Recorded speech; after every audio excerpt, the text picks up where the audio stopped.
Hello my dear student, कैसे हैं आप सभी लोग। आशा करते हैं आप सभी लोग अच्छे होंगे।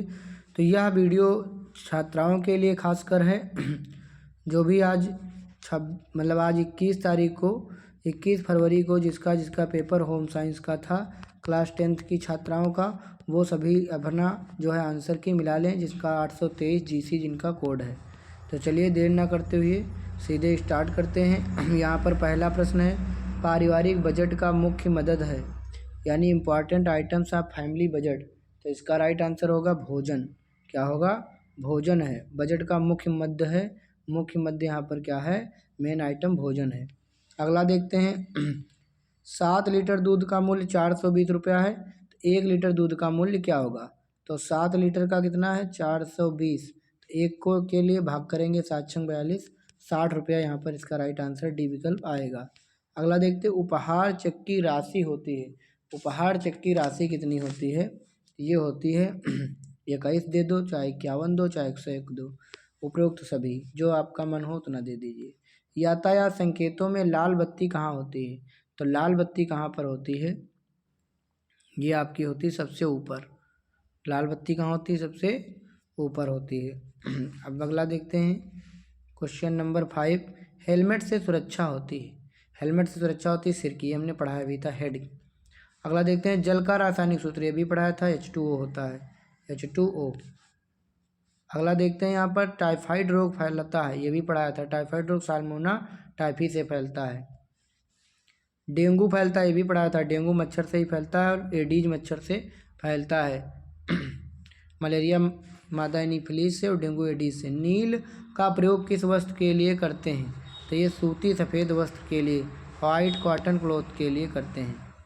अगला देखते हैं, कपड़े पर निशान लगाना चाहिए, कपड़े पर निशान लगाना चाहिए, मिल्टन चाक से भी पढ़ाया था।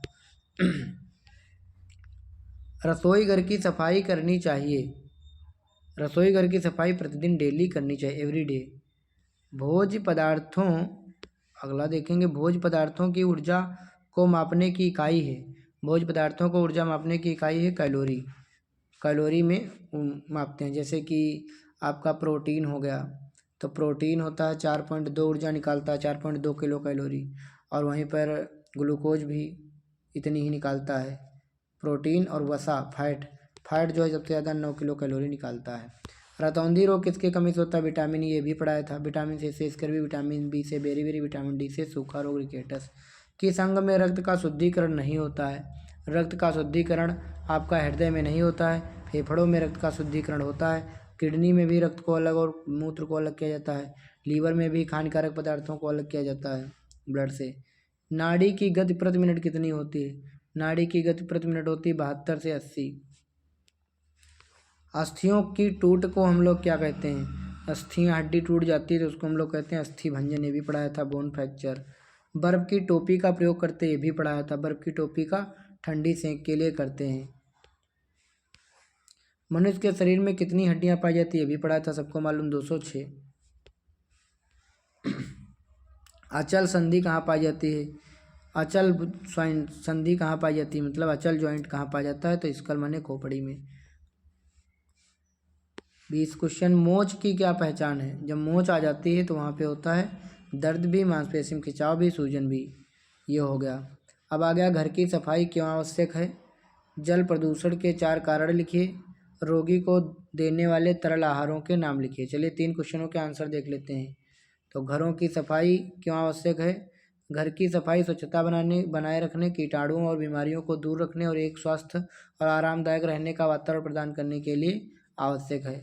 दूसरा, जल प्रदूषण के 4 मुख्य कारण है, औद्योगिक कचरे का नदियों और झीलों में बहाव, कृषि में कीटनाशकों और उर्वरकों का अत्यधिक उपयोग, सीवेज और अनुपचारित अपशिष्ट जल का जल स्रोतों में मिलाना, और चौथा, प्लास्टिक और अन्य ठोस कचरे का अनुचित निपटान करना।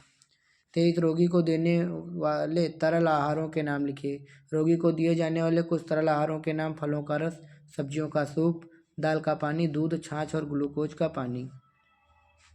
3 क्वेश्चन थे। अब यहाँ पे ये 3 हो गए। अब चौथा, पाँचवा, छठा, मतलब 24, 25, 26 देखेंगे। घरों में वस्त्रों की सिलाई करने से क्या लाभ है? ताप चार्ट बनाना क्यों आवश्यक है? प्राथमिक चिकित्सा किसे कहते हैं? इनके आंसर देख लेते हैं। तो 24 नंबर यहाँ पे, घरों में वस्त्रों की सिलाई करने से क्या लाभ है? घरों में वस्त्रों की सिलाई करने से कई लाभ होते हैं, जैसे कि पैसे की बचत, सही फिटिंग के अनुसार कपड़े सिलने की सुविधा, रचनात्मक का उपयोग और खाली समय का सदुपयोग।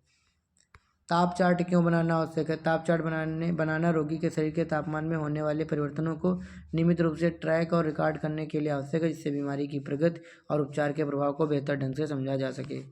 26 प्राथमिक चिकित्सा किसे कहते हैं? प्राथमिक चिकित्सा किसी घायल या बीमार व्यक्ति को अस्पताल या डॉक्टर के पास ले जाने से पहले दी जाने वाली तत्काल सहायता या उपचार है, जिसका उद्देश्य स्थिति को बिगाड़ने से रोकना और जीवन बचाना होता है।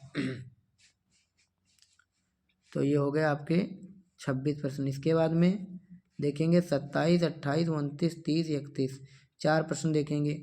यहाँ पे घर की सजावट करते समय किन किन बातों को ध्यान रखना चाहिए? पर्यावरण प्रदूषण के 4 कारण लिखिए, वृक्षारोपण के लाभ लिखिए, पाक क्रिया के उद्देश्यों का वर्णन कीजिए, प्रश्वसन और निःश्वसन से क्या आशय है।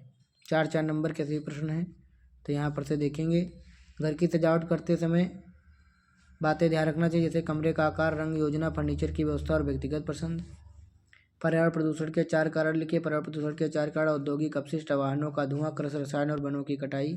वृक्षारोपण के लाभ लिखिए, वृक्षारोपण के लाभ है पर्यावरण को स्वच्छ रखना, मिट्टी का अपरदन रोकना, वन्यजीवों को आवास प्रदान करना, जलवायु परिवर्तन को कम करना। पाक क्रिया के उद्देश्यों का वर्णन। पाक क्रिया के उद्देश्यों में शामिल है भोजन को स्वादिष्ट और सुपाच्य बनाना, हानिकारक जीवाणुओं को नष्ट करना, भोजन में विविधता लाना और पोषण मूल्य बढ़ाना। फिर यहाँ पर देखते हैं क्वेश्चन 31 और 32 नंबर। प्रश्वसन और निःश्वसन से क्या आशय है और पासबुक और चेक में क्या अंतर है? चेकबुक भरते समय किन बातों का ध्यान रखना चाहिए? एक गांव की आबादी 4000 है, 30% पुरुष, 35% स्त्रियां, शेष बच्चे, बच्चों की संख्या बताइए। तो यहाँ पर देखेंगे 31 नंबर। प्रश्वसन और निःश्वसन से क्या आशय है? प्रश्वसन का अर्थ है सांस अंदर लेना, ऑक्सीजन को ग्रहण करना, जबकि निःश्वसन का अर्थ है सांस बाहर छोड़ना, यानी कार्बन डाइऑक्साइड बाहर निकालना। पासबुक और चेकबुक में क्या अंतर है? पासबुक बैंक खाते के लेन देन का रिकॉर्ड है, जबकि चेकबुक पैसे निकालते या भुगतान करने का एक साधन है। चेक भरते समय दिनांक, प्राप्तकर्ता का नाम, राशि शब्दों और अंकों में और हस्ताक्षर का ध्यान रखना चाहिए। और अब न्यूमेरिकल आ गया। एक गांव की आबादी 4000 है, उसमें 30% पुरुष, 35% स्त्रियाँ, शेष बच्चे। देखो 30 35 जोड़ लो, कितना हो गया? 65% तो ये निकल गए, तो बच्चे कितने होंगे?